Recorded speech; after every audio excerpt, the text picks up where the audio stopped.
되어져 지신 나를 새롭게 하소서. 성령의 바람 시리는 내 영 살리소서. 성령 하나님 이 땅 고치소서. 죄악의 어둠 속 패배를 우리 태워주소서. 성령의 불로 세상 못된 맘 태우소서. 임하소서. 임하소서. 성령 하나님이시여 지금 이곳에 임하소서. 바람처럼 불처럼 성령 위여 임하소서. 임하소서. 다시 한번 임하소서. 성령 하나님 성령 하나님이시여 지금 이곳에 임하소서. 바람처럼 불처럼 성령이여 성령 위여 임하소서. 다시 한번 임하소서. 임하소서. 성령 하나님 성령 하나님이시여 지금 이곳에 임하소서. 바람처럼 불처럼 성령 위여 임하소서. 성령 하나님 나를 만지소서. 상하고 깨어져 지친 나를 새롭게 하소서. 성령의 바람 시기는 내 영 살리소서. 성령 하나님 성령 하나님 이 땅 고치소서. 죄악의 어둠 속 헤매는 우리 태워주소서. 성령의 불로 세상 못된 맘 태우소서. 임하소서. 임하소서. 성령 하나님이시여 지금 이곳에 임하소서. 바람처럼 불처럼 성령 위여 임하소서. 임하소서. 다시 한번 임하소서. 아멘. 성령 하나님이시여 지금 이곳에 임하소서. 바람처럼 불처럼 다시 한번 성령 위여 임하소서. 다시 한번 드리겠습니다. 임하소서. 성령 하나님이시여 지금 이곳에 임하소서. 바람처럼 불처럼 성령이여 임하소서. 성령이여 임하소서. 이 시간 우리가 기도하기를 원합니다. 하나님 도와주시옵소서. 우리의 연약함을 도와주시옵소서. 성령 하나님께 의지합니다. 성령님이 이곳에 오셔서 우리를 만져주시고 우리 영혼을 회복시켜주시고 우리 하나님이 기뻐하신 귀한 예배가 될 수 있도록 이 시간 신령과 진정으로 예배할 수 있도록 함께 해달라고 주여 성령 들고 간절한 마음으로 기도합니다. 주여 주여 주여 거룩하신 살아계시고 참이로우시나 하나님, 이 시간도 주의 성령님을 의지하고 환영합니다. 오시옵소서. 바람같이 불같이 생수같이 역사하여 주시옵소서. 냉랭한 심령이 기름 부어주시옵소서. 하나님의 은혜를 채워주시옵소서. 주님 만나러 왔습니다. 주님 만나러 왔습니다. 이 시간 주여 역사하여 주시고 은혜를 부어주셔서 성령의 충만한 예배가 되게 하옵소서. 성령님의 충만한 예배가 되게 하옵소서. 하나님의 기름 부음이 있게 하여 주시옵소서. 성령님의 차고 넘치는 은혜가 있게 하옵소서. 하나님의 세카이라가 있게 하옵소서. 기름 부음이 나타나게 하옵소서. 하나님의 거룩한 임재가 있게 하옵소서. 거룩한 임재가 내 예배하게 하옵소서. 우리의 심령을 새롭게 하여 주시옵소서. 하나님의 기뻐하신 예배가 되게 하옵소서. 아버지 하나님 역사하여 주시고 은혜를 부어주시고 성령 충만한 가운데 주님의 진리 가운데 역사하여 주셔서 하나님의 크신 그 비밀한 것으로 채워주시고 심령의 변화하게 하여 주시옵소서. 주님의 은혜로 채워드는 역사가 있게 하옵소서. 성령의 지름범이 있게 하여 주시옵소서. 이 시간도 성령 하나님을 의지하고 환영하고 모셔드립니다. 오시옵소서. 오시옵소서. 더욱더 강력하게 기름 부어주시옵소서. 더욱더 강력하게 기름 부어주시옵소서. 더욱더 충만하게 기름 부어주시옵소서. 더욱더 충만하게 기름 부어주시옵소서. 오 거룩하신 성령님 오시옵소서. 오시옵소서. 임하시옵소서. 임하시옵소서. 더욱더 충만하게 임하시옵소서. 온 영광으로 이루어주시옵소서. 새롭게 하여 주시옵소서. 새롭게 하여 주시옵소서. 은혜가 충만한 시간 되게 하옵소서. 은혜가 충만한 시간 되게 하옵소서. 오 나의 주 나의 하나님이시여 이 시간 충만히 임하소서. 충만히 임하시옵소서. 충만히 임하시옵소서. 충만하게 임하시옵소서. 오 나의 주 나의 하나님 함께하여 주시옵소서. 오 거룩하신 주님 거룩하신 주님 거룩하신 주님 우리의 영혼을 회복시켜 주시옵소서. 우리의 영혼육을 회복시켜 주시옵소서. 우리의 영혼육을 회복시켜 주시옵소서. 오 나의 주 나의 하나님 함께하여 주시옵소서. 함께하여 주시옵소서. 함께하여 주시옵소서. 함께하여 주시옵소서. 오 거룩하신 성령님 함께하여 주시옵소서. 함께하여 주시옵소서. 임하소서. 성령 하나님이시여 지금 이곳에 임하소서. 바람처럼 불처럼 성령이여 임하소서.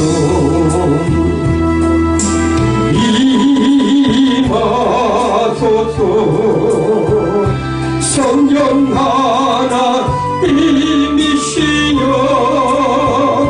지금 이곳에 임하소서. 바람처럼 불처럼 성령이여 임하소서.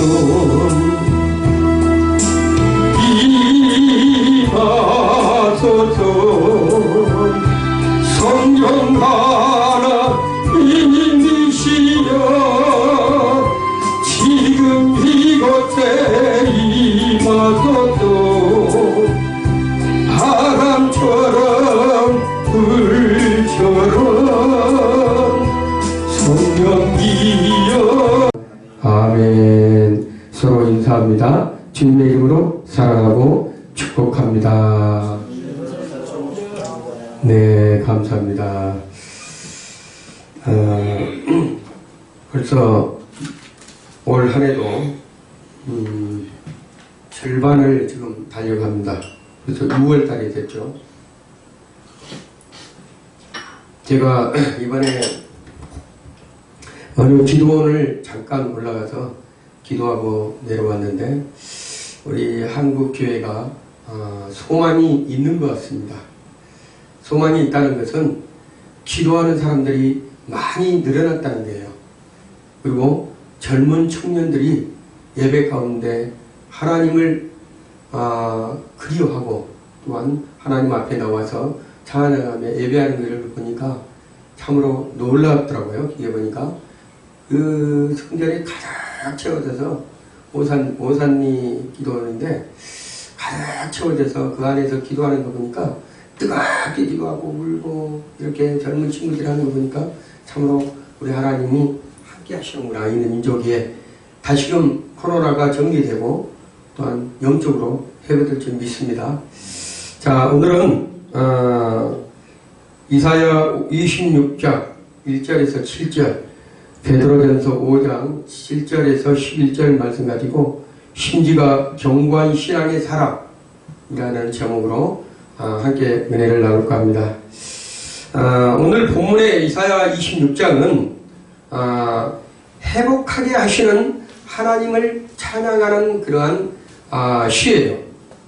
그리고 잃어버린 땅을 회복하고 잃어버린 가정들을 회복하고 잃어버린 행복을 회복해주는 하나님을 향한 찬양입니다. 오늘 이사야 26장이 그렇다면 하나님의 성읍에서 이 은혜를 누리는 백성들이 과연 누구일까? 하나님의 성읍이라는 것은 하나님이 함께하고 있는 하나님의 백성들의 이 은혜를 누리는 사람이 누구일까? 제가 한번 생각해 봤습니다.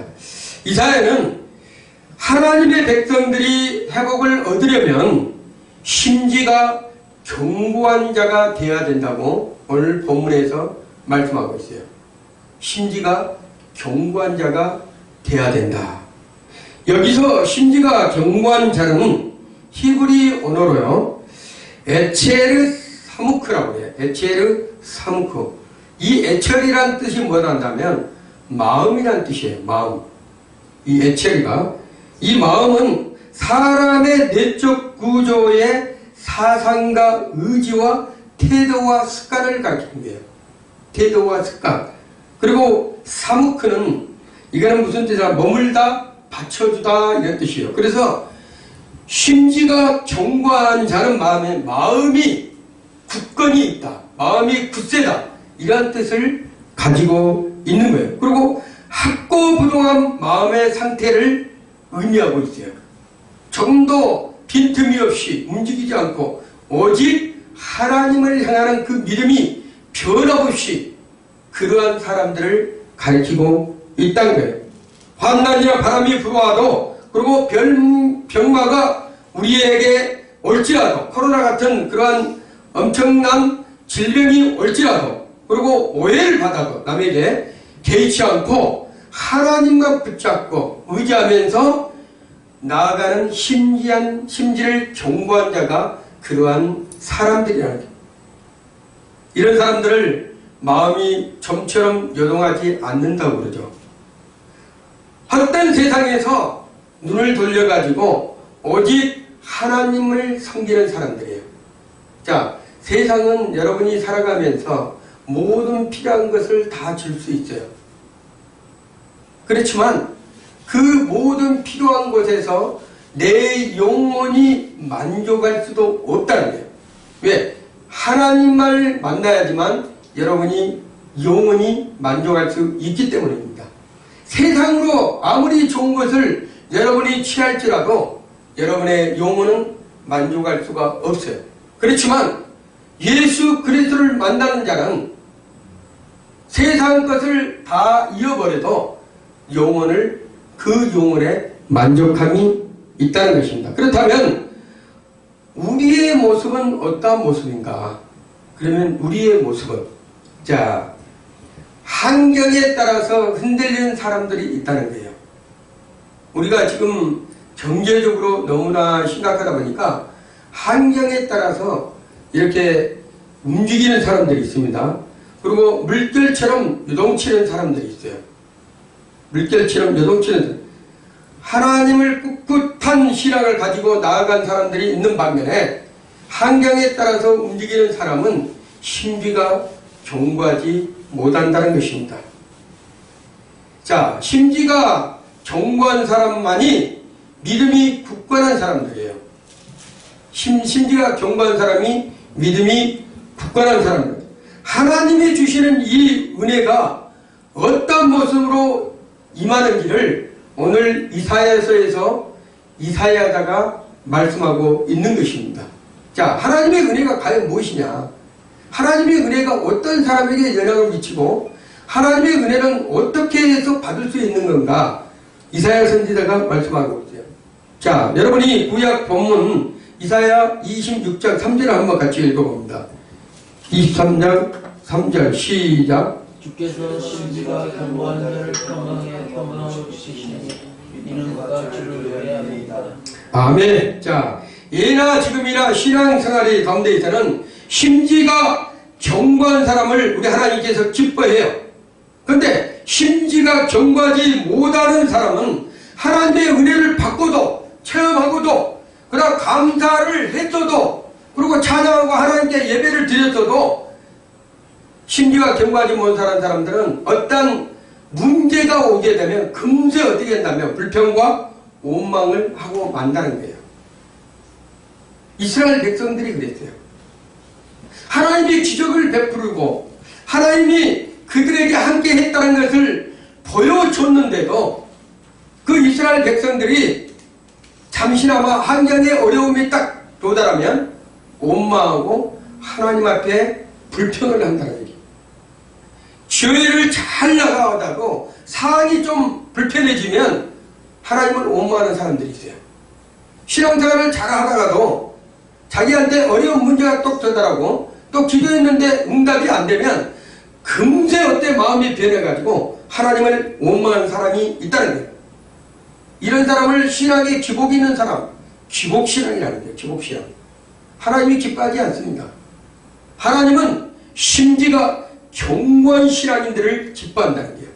하나님을 의지하고 하나님을 사랑하고 그 어떠한 어려움이 있어도 환경에 치우치지 아니하고 주님 안에서 믿음으로 나갈 때 우리 하나님께서 그러한 사람들을 하나님께서 쓰신다는 거예요. 비가 오나 눈이 오나 바람이 부나 우리가 목적지에 가야 될 사람들은 우리가 천국의 소망을 가지고 나가는 하나님의 백성들은 끝까지 가야 되는 거예요.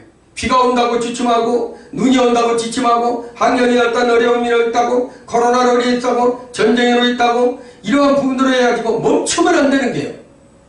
멈추면 안 되는 거예요. 하나님은 그러한 상황에서도 하나님은 길을 가게 하신다. 누구를 믿었을 때? 하나님을 믿었을 때. 심지어 견고한 사람이라고 그래요. 그런 사람들. 다니엘은 하나님께 뜻을 뒀어요. 포로로 잡혀갔을 때 죽을 때까지도 다니엘은 하나님을 배신하는 역사가 없습니다. 다니엘은 왕족이었어요. 왕족이었어요. 그렇지만 바벨론으로 포로로 끌려가면서도 몰락한 왕족을 보면서도 자기의 왕족이 몰락한 것을 보면서도 절대로 하나님을 원망하지 않았습니다. 심지어 견고했어요. 그 어떠한 상황에도 자기의 목숨이 위태한 상황에서도 다니엘은 그 장애물을 뚫고 하나님을 바라본 사람이에요. 그런 믿음이 심지가 견고한 사람이 돼야지만 하나님께서 쓰신다는 거예요. 죽을 위기에서도 우리 하나님을 보실 때 우리 하나님을 그리워하고 만나주라고 간구할 때 우리 하나님께서는 그 사람에게 만나주시고 찾아가 주신다. 시대가 바뀌어도 다니엘의 그 믿음을 보시고 그 왕조가 몇 대가 바뀌어도 다니엘에게 우리 하나님께서 은혜를 베풀어 주시고 평강을 주셨다는 거예요. 그러한 다니엘의 믿음처럼 우리 주님의 세계의 모든 성도들도 그러한 믿음을 소유하시기를 예수 이름으로 축원드립니다.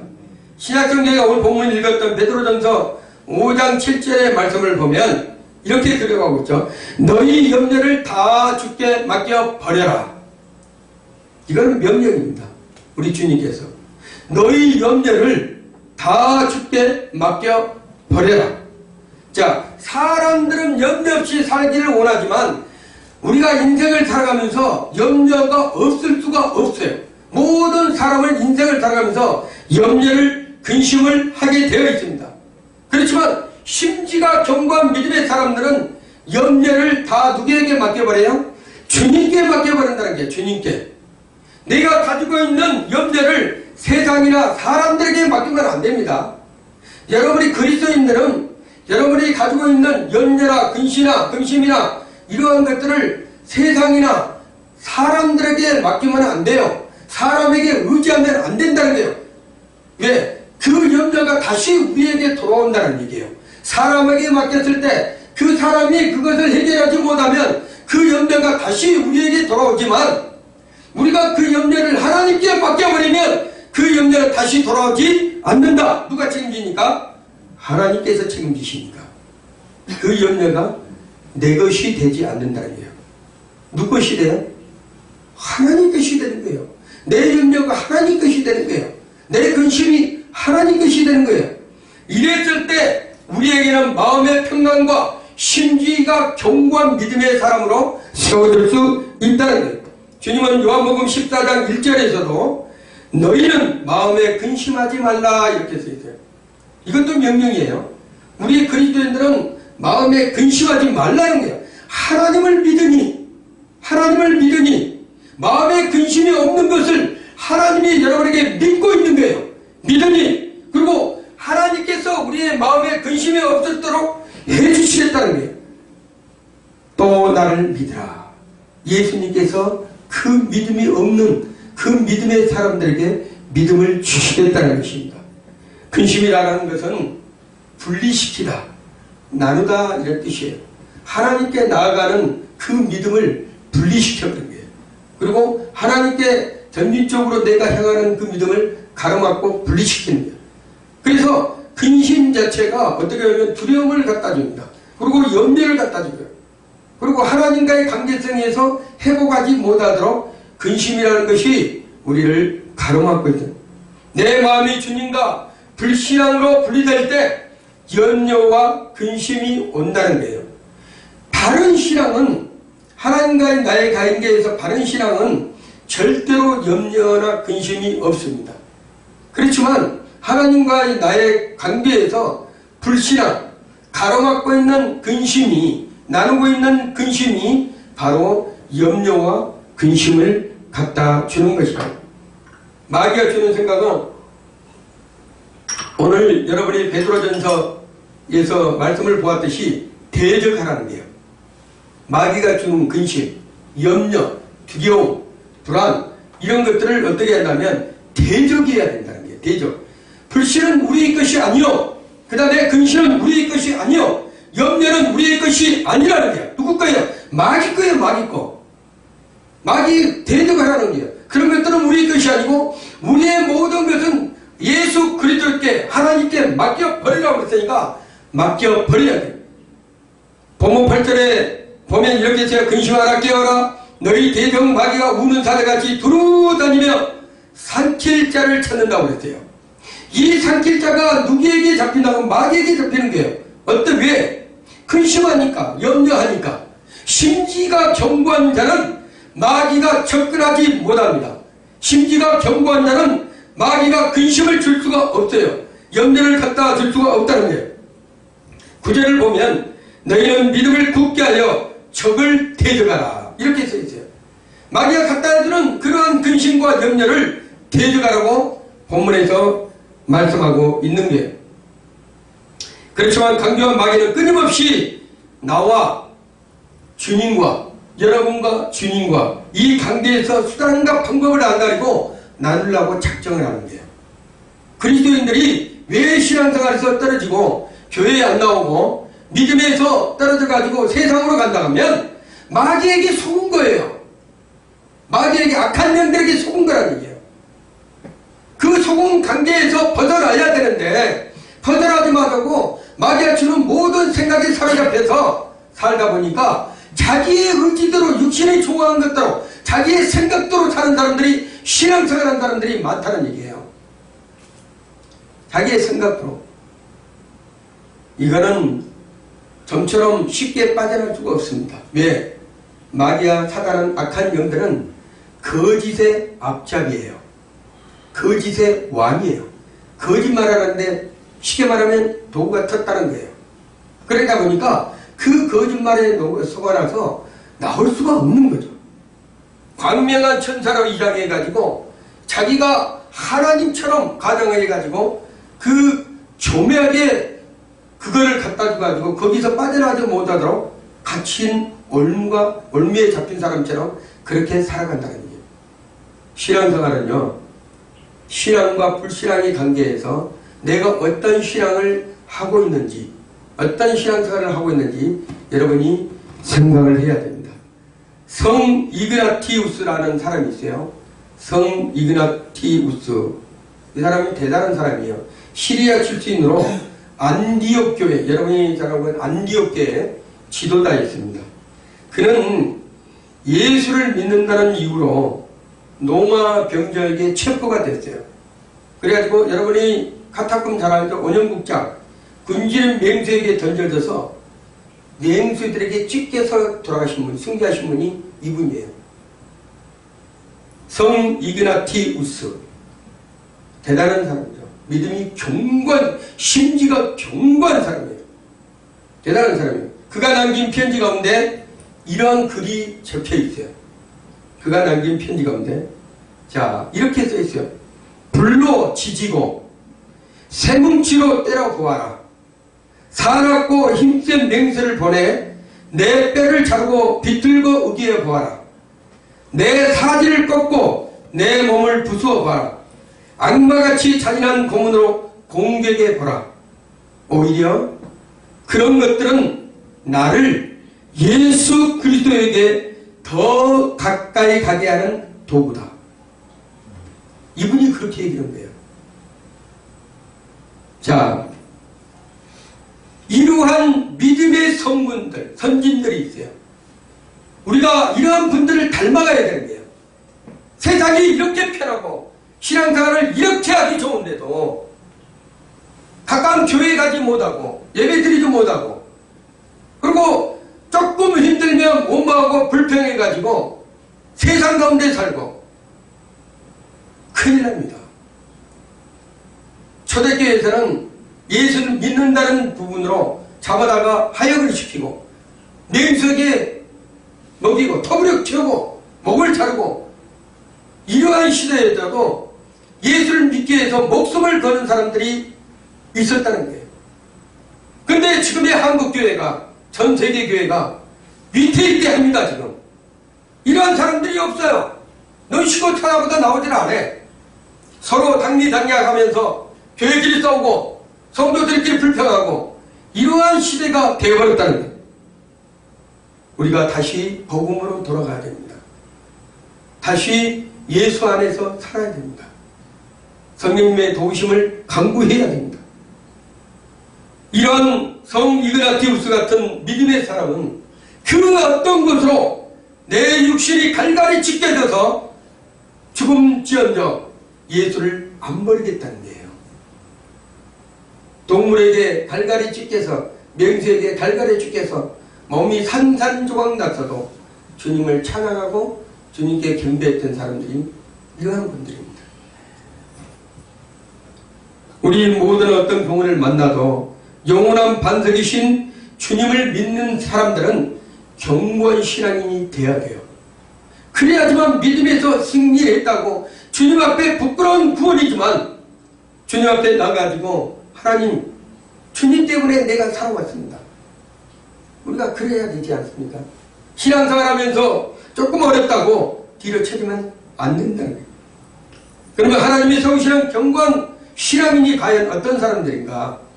하나님이 세우시는 견고한 신앙인들. 첫째로 하나님이 구원하시니 성도는 흔들리면 안 된다.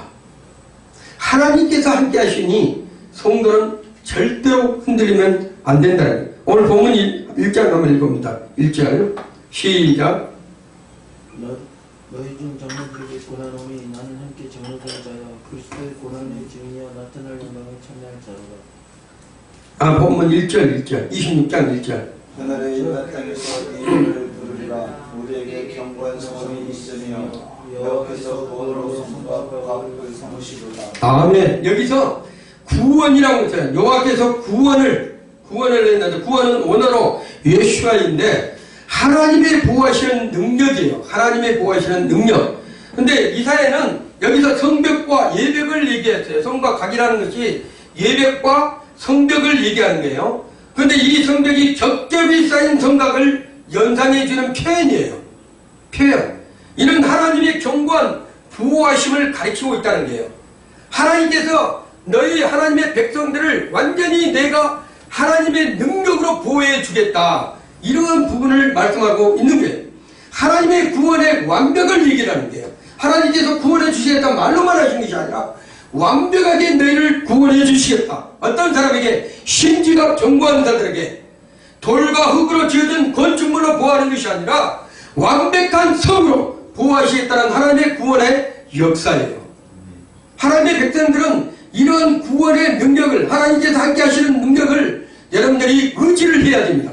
그러므로 하나님의 의지하시기 때문에 하나님께서 구하는 성도는 넘어지지 않는다는 얘기예요. 절대로. 왜 그런다면 자기의 생각, 자기의 의지, 자기의 어떤 자기가 가지고 있는 그러한 삶으로 하나님의 나아가는 신앙생활은 잘못된 신앙생활이라고 해요. 하나님께서 보호하시는 구원의 역사는 완전한 거예요. 완벽한 거예요. 그래서 내 생각대로 내 방법대로 신앙생활은 절대 그렇게 해서는 안 된다는 것을 말합니다. 진정한 안정한 삶은 어떤 게 난다면 하나님께서 해주는 게 하나님의 은혜로 그분을 삼하고 그분 안에서 적고 크고가 아니고 내가 신앙이 연륜이 많고 적고가 아니라 하나님을 의지하는 그런 믿음의 사람이 돼야 된다는 거예요. 하나님을 의지하는 믿음의 사람. 여러분, 제가 항상 여러분에게 말씀해 드렸잖아요. 세상의 영웅은요, 많은 사람들을 하나님께서 영웅을 만드는 것이 아닙니다. 우리 주님의 생애에 신앙생활이 좀 연륜이 적고 또 연약하고 부족해도 하나님께 심지가 견고해서 언제나 믿음으로 쓴 사람만 한 사람만 나와도 하나님께서 세상을 발칵 뒤집어 놓습니다. 그런 믿음의 사람들을 우리 하나님께서 찾고 계십니다. 심지가 견고한 자를 우리 하나님께서 지금도 찾고 계시는 거예요. 어떠한 시련과 위험이 닥쳐와도 흔들림이 없는 사람, 전후좌우를 둘러봐도 주님은 그 은혜를 베풀어 주시기 위해서 지금도 찾고 계시는 줄 믿습니다. 하나님께서는 오직 하나님만 신뢰하는 심지가 견고한 자를 지금도 찾고 계십니다. 출애굽기 15장에 보면 이스라엘의 홍해를 육지처럼 건넌 후에 부른 노래가 있어요. 1절에서 18절까지 얘기인데, 주의 오른손으로, 주의 콧김으로, 주의 바람으로, 주의 팔로 원수를 물리치고 구원해 주셨도다. 여러분, 우리가 하나님을 의지 아니하니까 여러분의 문제가 해결되지 않는 거예요. 여러분의 어떤 생활이 피해지지 않는 거예요. 여러분의 어떤 사건들이 해결되지 않는 거예요. 진짜로 하나님을 의지하고 그분만을 믿고 나간 사람들은 그런 문제가 아무것도 아닙니다. 지금 얘기하고 있는 출애굽기 15장에 그 홍해를 가른 하나님께서 주의 오른손으로, 주의 콧김으로, 주의 바람으로, 주의 팔로 원수를 물리치고 구원해 주신 그 하나님, 그것을 찬양하는 그 부분이 출애굽기 15장이에요. 그랬듯이 하나님께서 하나님을 의지하는 자에게는 하나님께서는 그 홍해라도 갈라주겠다. 여러분의 엄청난 문제라도 내가 해결해 주겠다. 여러분이 갖고 있는 염려 근심도 다 내가 해주겠다는 것이 하나님의 하시는 일이라는 거예요. 사단 마귀는 여러분이 가지고 있는 그 믿음 위에다가 씨앗을 뿌립니다. 너는 할 수 없어. 왜? 견고한 신앙이 아니니까. 그리고 내 얘기를 들어. 예수님께 마귀가 찾아와서 세상 모든 것을 준다고 유혹을 합니다. 예수님은 말씀으로 물리쳤죠. 여러분, 여러분의 신앙생활 위해서도 여러분이 의지하고 있는 것이 과연 내가 하나님보다도 더 높이 생각하고 내 마음속에 더 많은 것을 차지하고 있다면 내려놓으시기 바랍니다. 그랬을 때 우리 하나님께서 그 일을 시작하는 거예요. 우리의 재산 중요하죠. 가정 중요합니다. 직장 중요합니다. 오늘 우리 박일호 집사님 기도했지만 우리 믿음의 사람 열심히 믿음의 기업이 잘 되어서 세계 곳곳에 영향력을 미치고 하나님 나라를 세워가는 게 중요해요. 근데 그 중요한 것보다 더 중요한 것은 뭐다 한다면 세상 것을 내가 잃어도 그런 것들을 내가 잃어도 믿음만은 내가 목숨을 지켜야 되겠다. 이러한 심지가 견고한 믿음이 여러분에게 있을 때 우리 하나님께서 이 나머지도 전부 다 더불어서 우리 하나님께서 주신다는 거예요. 바울 사도는 말년에 이렇게 디모데에게 편지합니다. 내가 선한 싸움을 싸우고 나의 달려갈 길을 다 가고 믿음을 지켰으니 이제 후로는 의의 멸관이 예비되었도다. 여러분이 세상 가운데서 선한 싸움을 싸우고 있는 거예요. 모든 것이 한벽하에 선을 이루듯 하나님의 자녀는 선한 싸움을 지금 날마다 싸우고 있는 거예요. 그랬을 때 마지막에 내가 하나님 앞에 바로 섰을 때 내가 믿음을 지켰는지를 여러분들이 생각해 보시기 바랍니다. 주님 앞에 갈 때까지 여러분이 조금 더 흔들려서는 안 됩니다. 신앙생활에 흔들려서 조금만 힘들다고 교회를 안 나오고 조금만 힘들다고 여러 가지 생각을 하고 이런 사람들은 절대 있어서는 안 된다는 거예요. 왜? 하나님께서는 모이기를 피하는 어떤 사람들의 습관과 같이 하지 말라고 했어요. 마지막 때가 되면 교회 중심으로 생활해야 합니다. 교회 중심으로. 마지막 때 되면 우리가 아시아의 7개 여러분이 봤죠. 계시록에서 여러분이 7개의 모형을 보았잖아요. 그랬듯이 교회의 모형이 마지막 때는 그런 부분들이 됩니다. 그렇기 때문에 여러분들의 신앙생활이 정으로 흔들려서는 안 된다는 거예요. 고난은 그리스도에게 주어지는 하나님의 주시는 기회예요. 그리스도인들에게 고난은 하나님께서 여러분에게 선한 싸움을 싸울 수 있도록 주시는 기회가 된다는 거예요. 두 번째로 하나님의 평강을 주시 성도는 흔들려서는 안 된다는 거예요. 본문 3절 읽어봅니다. 시작. 주께서 신과 경건한 자를 평강의 평강을 지키시니 이는 그가 주를 위하여입니다. 아멘. 여기서 평강하고 평강하도록은 오늘로 샬롬이에요. 온전하고 부족함이 없는 상태의 마음을 가르치고 있는 것입니다. 이사야는 이 사실을 강조하기 위해서 평강이라는 단어를 반복해서 사용을 했어요. 반복해서. 근데 평강과 편안함은 다릅니다. 편안함은 세상에 안주하는 거예요.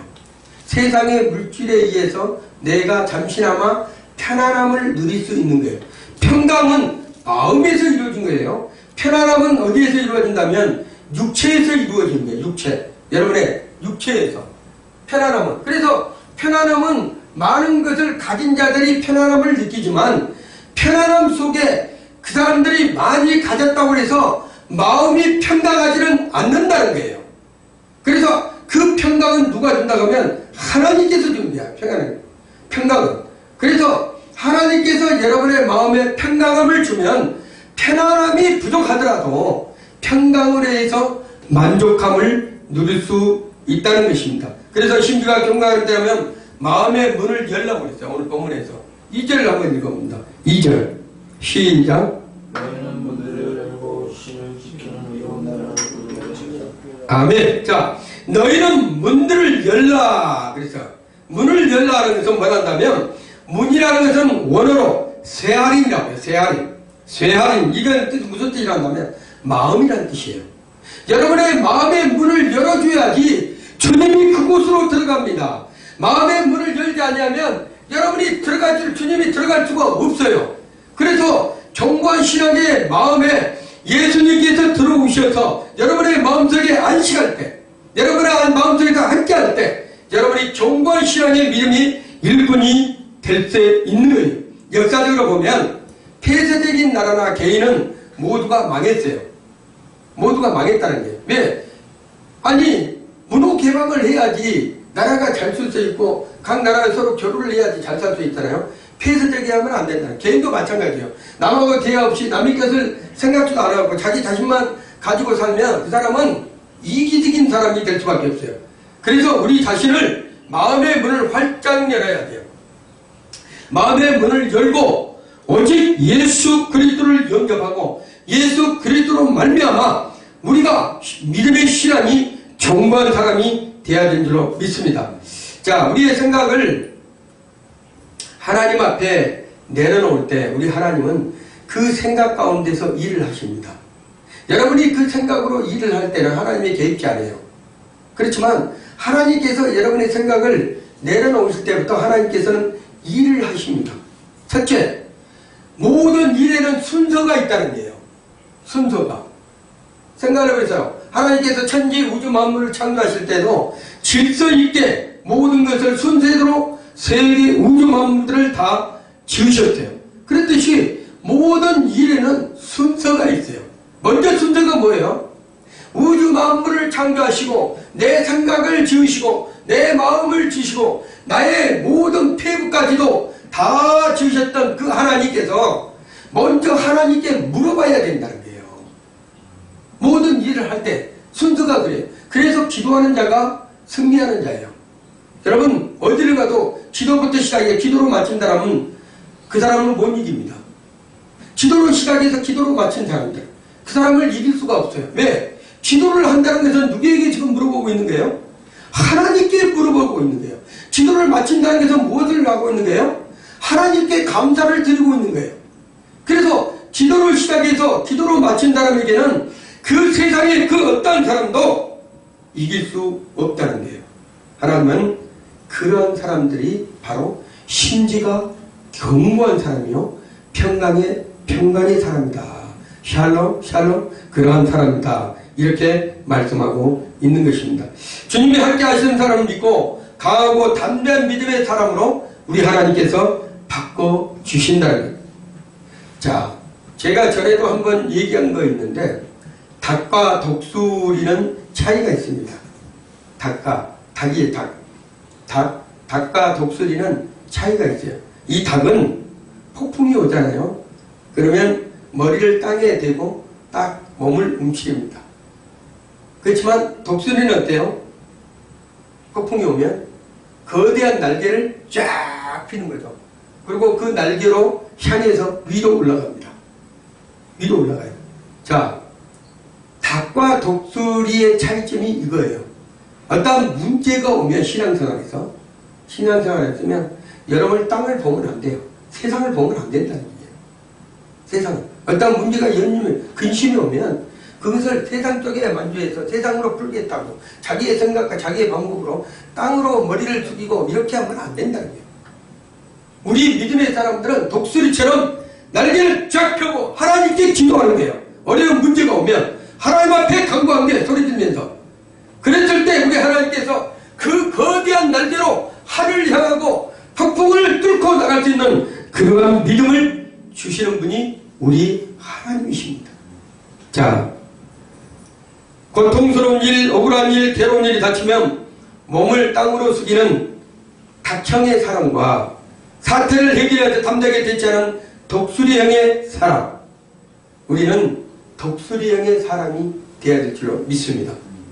자, 시련을 일단 피하고 보다는 식의 인생 여정에서 고난의 가시밭길이 그치지 않을 때 확고한 믿음을 가지고 심지가 견고한 사람이 된다면 우리는 그 믿음으로 뚫고 나갑니다. 아멘. 지금 여러분 경제적으로 오늘 잠깐 얘기되었지만 경제적으로 너무 힘든 시기에 있어요. 이럴 때 어떤 사람들은 그 경제적인 어려움을 뚫고 나가는 사람이 있다는 거예요. 그것을 이기는 사람들이 있다는 거예요. 그렇지 못하고 닭처럼 그렇게 자기 몸을 움츠리고 머리를 땅에 댄 사람들이 있다는 얘기지. 확고한 믿음이 가운데 심지가 견고한 사람들은 절대로 넘어지지 않는다는 거예요. 예수님께 가장 사랑받던 제자 베드로는 주님을 사랑하노라 하고 고백을 수차례 했죠. 반복적으로.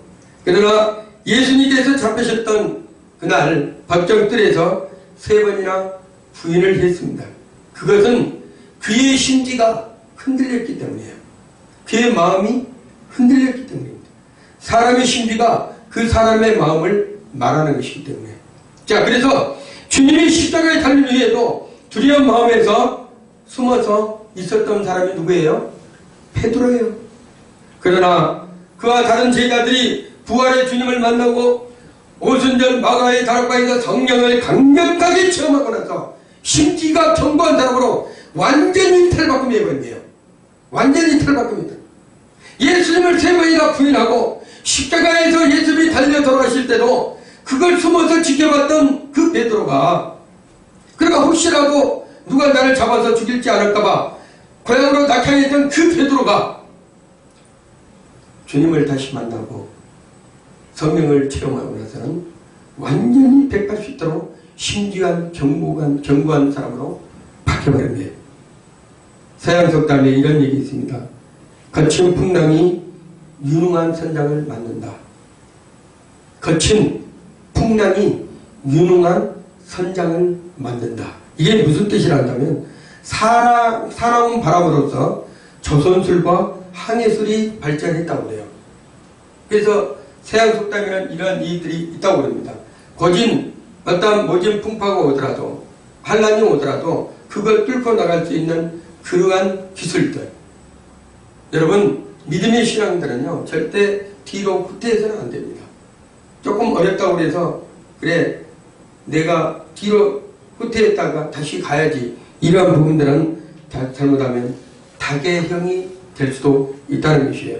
자, 세 번째로 하나님이 반석이시니 성도는 흔들려서는 안 된다는 거예요. 4절 한번 읽어봅니다. 시작. 너희는 여호와를 영원히 예배하라. 주 여호와는 영원한 살으시리로다. 아멘. 너희는 여호와를 영원히 신뢰하라. 신뢰를 하라는 거예요. 신뢰. 그리고 주 여호와는 영원한 반석이다. 이 반석이라는 뜻이 뭐라 한다면 반석은 추루라는 거예요. 추루. 강야 가운데 있는 크고 견고한 바위를 가리키는 거예요. 가리키는 말입니다. 자, 그래서 우리가 그 반석이신 하나님께 나를 의지하면 그 강야에서 견고하게 서 있는 그러한 그 반석이 우리를 보호해 주신 것처럼 우리 하나님께서는 우리가 세상 가운데 그 강야 생활에서도 흔들리지 않게 여러분들을 보호해주고 지켜주고 있다는 영원한 반석이라고 했어요. 영원한 반석. 하나님을 신뢰하는 자에게는 한결같이 도움과 보호가 되시는 그 사실을 가르치고 있는 말씀입니다. 그리고 예수님을 가르쳐서 신령한 반석이라고도 말씀하시죠. 우리가 창국에 보면 만세 반석이랬죠. 영원한 반석. 성부 하나님과 성자 예수님을 가르치는 말씀이에요. 흔들리지 않도록 반석 되신 예수 그리스도께서 여러분에게 마음을 굳건히 잡아주신다는 그러한 말씀입니다. 이스라엘 백성들이 그러한 어려운 과정에 모든 성전이 파괴되고 모든 가정이 파괴되고 모든 어려움이 있는 그 가운데에서도 우리의 눈으로 봤을 때는 조금도 나아진 것이 하나도 없어. 그런 처참한 그 가운데에서도 하나님께서 내가 너의 반석이 되어주겠다. 너의 반석이 되어주겠다. 너희를 내가 구원해주겠다. 너희를 내가 세워주겠다. 심지어 견고한 자가 되라. 이렇게 해서 당부하는 말씀이에요. 여러분, 우리 하나님은 하나님의 말씀대로 사는 사람들 보면 노아의 그 가족이 홍수 심판에서 구원을 받은 것은 영원한 반석이신 하나님을 경외했다는 거예요. 성경에 또 나오죠. 출애굽기 신앙 1세대 중 여호수아 갈렙이 있잖아요. 약속의 땅 가나안에 들어간 것도 하나님을 신뢰하는 믿음을 가졌기 때문에 승리했다는 거예요. 10사람의 정탐꾼들은 다 두려움에 떨고 염려와 근심으로 그들은 죽을 수밖에 없었죠.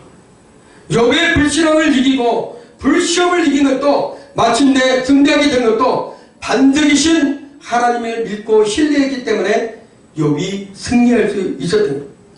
다윗이 사망의 음침한 골짜기로 가운데도 두려워하지 않는 것은 하나님을 신뢰하는 견고한 믿음이 있었기 때문에 여러분이 잘 알고 있는 스데반 집사 돌에 맞아서 준비할 때도 그 얼굴이 천사와 같이 있다 했잖아요. 왜? 하나님을 신뢰하는 믿음이 있었기 때문에요. 또한 초대교회 성도들이 기쁨으로 숨기다가 된 것도 반석 되시는 주님을 신뢰하는 견고한 믿음이 있었기 때문에 이 시대가 이러한 믿음의 선진들의 그 본을 받아야 되는 거예요. 지금 목회자나 모든 성도들이나 그러한 선진들이 행했던 그 믿음의 본 심지가 견고하게 세워졌던 그 믿음들을 우리가 본을 받아야 됩니다. 요즘 세상에는 조금만 어려움이 오면, 조금만 교회에서 어려움이 오면 그냥 흔들려가지고 교회를 떠나는 사람들, 교회에서 배회한 사람들 나가서, 이건 신앙이 아닙니다. 하나님께서는 지금도 어제나 오늘이나 영원토록 여러분의 신령한 반석이 되어서 여러분을 지켜주시고 있는, 이스라엘 백성들 하나님의 약속을 믿지 못하고 원망과 불평했을 때도 결국 약속에 따라 들어가지 못했지만 1세대는 하나님께서는 그 약속을 이루어 주셨어요.